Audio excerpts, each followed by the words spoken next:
Ngihlale ngibuye ngingene kuma-comment ngifunda ukuthi abantu bebephawula besithini, bese ngingaphendula-ke ngenzela ukuthi bebone ukuthi ngiwafundile ama-comment abo nokuthi futhi ngiyabaphendula. Bese kuthi labo engibonayo ukuthi banengqondo emfishane ngiwasusa ama-comment abo. Kunento-ke eke yangikhathaza kakhulu emoyeni, ebengithi uma ngiyicabanga noma ngiyilalele ingawakho umqondo. Mina-ke into uma ngisuke ngingayi-understand-i ngiye ngithande ukuthi ngenze ucwaningo ngithole ukuthi leyo nto leyo isukaphi, ivele kanjani.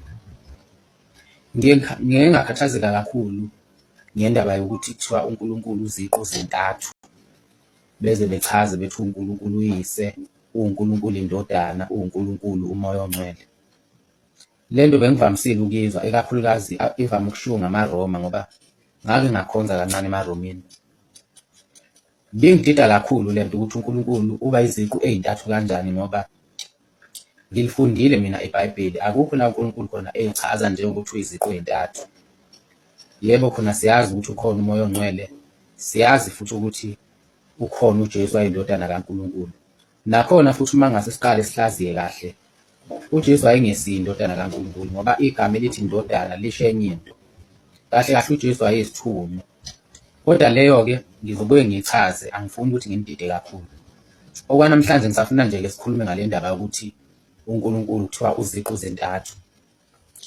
Khumbula-ke ukuthi ngike ngakhuluma ngokuthi emva kokuba amaRoma enqobe inkolo kaJehova, awuntshontshe umlando kaJehova, inkolo nje kaJehova awuntshontshe umlando wakhona, awufaka ngaphansi kwabo ekubeni bona bebevele beney'thixo zabo vele ababeyikhonza.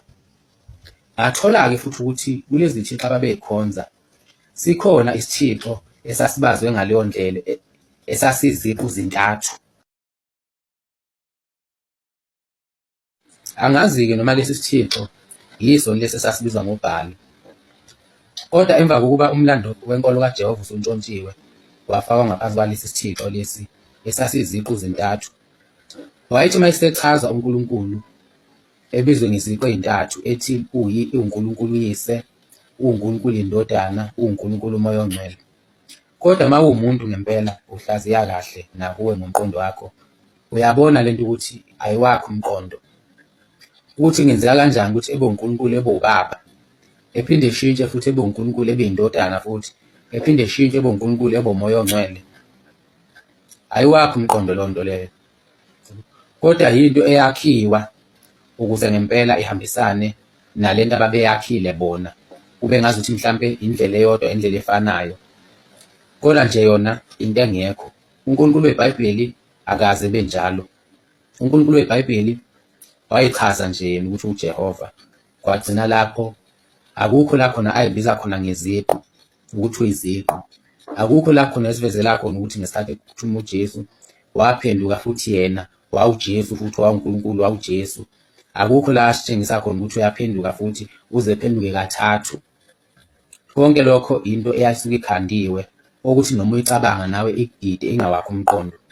Kodwa yayikhandwe ngabezizwe noma lento yasebenza ngoba yabanqoba abomhlaba bagcina bekholwa behambisana naye, kodwa bengakaze bey'buze ukuthi isukaphi futhi yakheke kanjani.